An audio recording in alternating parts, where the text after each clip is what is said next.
Our content marketing assignment, we knew we wanted to create an article that was very shareable. And so with that in mind, we wanted to create something that was funny and that people would have a reason to share with lots of others.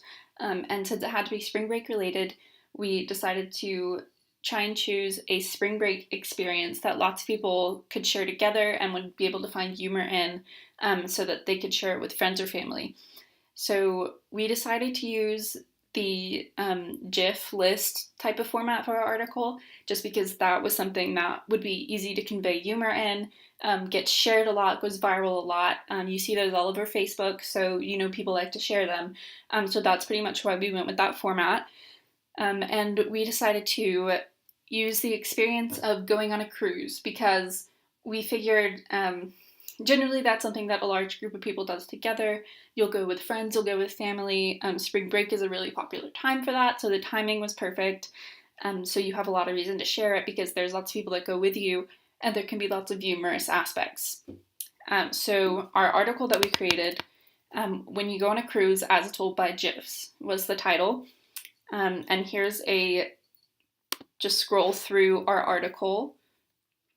This is what you see when you first click on it, giving an introduction about what the article is going to be about, cruises, and some of their humorous aspects.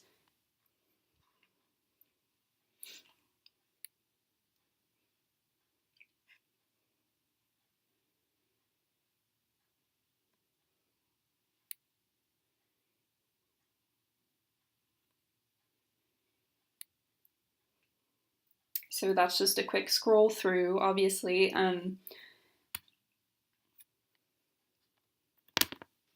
So our marketing plan for our article, this is the image that you see when it gets shared on Facebook, so immediately you know what it's about.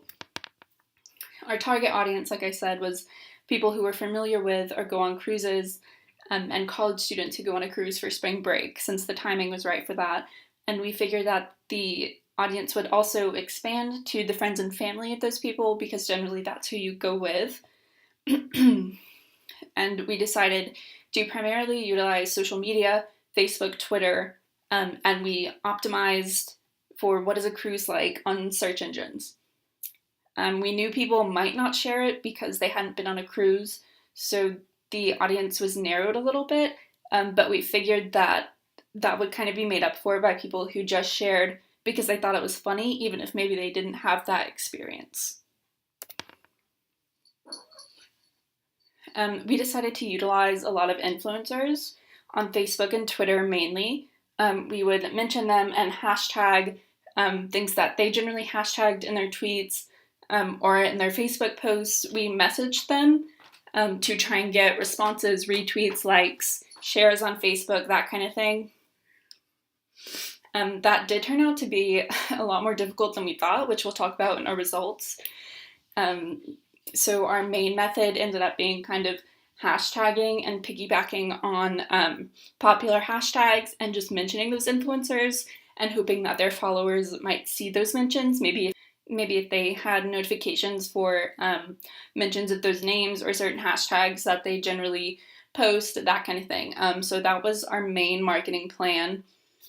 And without giving our results, our biggest takeaway was, like I said, that working with influencers in kind of a random capacity, not somebody that you really have a relationship with, was a lot more difficult than we thought. And even though we used a format that generally garners viral level views, doesn't mean that you'll get to that point if maybe your audience that you were marketing toward might be too small.